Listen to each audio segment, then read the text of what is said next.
Supreme court ने एक अहम फैसले में कहा है कि विरोध प्रदर्शन के नाम पर अनिश्चितकाल तक किसी सड़क या स्थान को ब्लॉक करने की इजाजत नहीं दी जा सकती। कोर्ट ने कहा है कि शांतिपूर्ण विरोध प्रदर्शन के अधिकार के नाम पर आवागमन को बाधित नहीं किया जा सकता। ये फैसला संशोधित नागरिकता कानून के खिलाफ शाहीन बाग में हुए प्रदर्शन को लेकर आया है।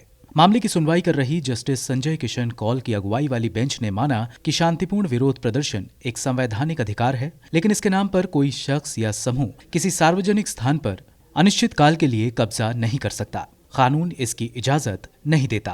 विरोध प्रदर्शन तय जगह पर ही होना चाहिए। कोर्ट ने कहा कि प्रदर्शनकारी सार्वजनिक सड़कों को ब्लॉक नहीं कर सकते, लोगों के आवागमन को बाधित नहीं कर सकते और असुविधा का कारण नहीं बन सकते। प्रशासन को इस तरह का विरोध खुद हटाना चाहिए। दरअसल शाहीन बाग विरोध प्रदर्शन की जगह शिफ्ट करने की मांग को लेकर वकील अमित साहनी ने कोर्ट में एक याचिका दायर की थी। उन्होंने दलील दी थी कि शाहीन बाग प्रदर्शन की वजह से सड़क यातायात बाधित हो रहा है और लोगों को आने जाने में दिक्कत हो रही है। हालांकि 24 मार्च को कोविड का हवाला देकर दिल्ली पुलिस ने सड़क पर लगे टेंट को हटवा दिया था। प्रदर्शनकारियों ने सुप्रीम कोर्ट के मुख्य न्यायाधीश एस.ए. बोबडे को इस बाबत चिट्ठी लिखी थी और आरोप लगाया था कि दिल्ली पुलिस जबरन प्रदर्शन साइट को खाली करवा रही है। इस मामले पर 21 सितंबर को हुई सुनवाई के दौरान सुप्रीम कोर्ट ने कहा था, हमें विरोध और आवागमन के अधिकार में संतुलन को बनाना होगा। संसदीय लोकतंत्र में संसद और सड़कों पर विरोध प्रदर्शन के अधिकार हैं, लेकिन सड़कों पर सिर्फ शांतिपूर्ण विरोध प्रदर्शन किए जा सकते हैं।